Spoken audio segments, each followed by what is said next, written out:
Okey ke? Ni ambil lah mak ni. Kenapa? Okey ke?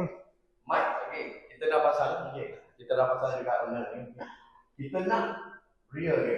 Di komen real. Pasal kita punya installation dekat sini berbaloi ke tak berbaloi dengan package 11K kita bagi. Okey, macam belanja ke. Okey. Untuk ni corak apa semua English style dengan downlight LED. Okey. So, kita nak dia komen apa yang kita buat dekat sini. Okay. It is real. Tak ada nak buat apa orang cakap, nak berlakon ke apa, tak ada.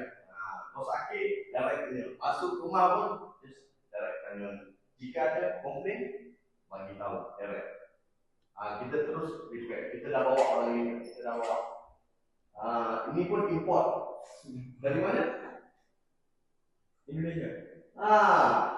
Indonesia. Halo, dari kita import, okey.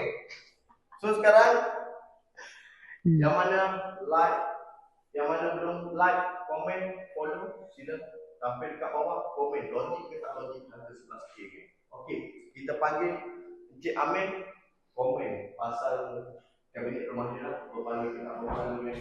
Okey. Cuba komen sikit. Mari dia ada sini sikit tengok. Israel gang. Okay. Mula-mula tengok hasil design ni comel lah, puas hati sebab dia punya finishing pun kemah. Lagi satu combination warna ni pun lawa lah kita tengok. Sebab kita jumpa arcade ni dekat TikTok lah. Sebab mula macam yalah nak siap rumah ni ambil masa sikit sebab susah ke.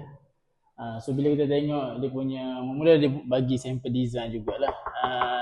Nak buat kabinet macam-macam pattern juga dia bagi. Lepas tu kita review.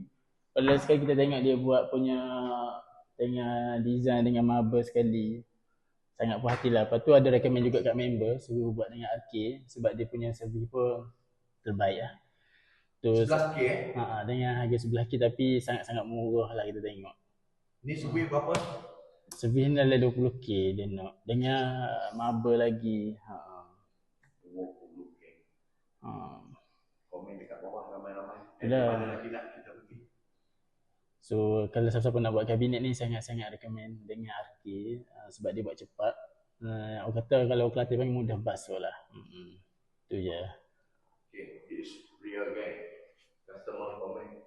Orang takkan dengar je gang. Book dah cepat-cepat.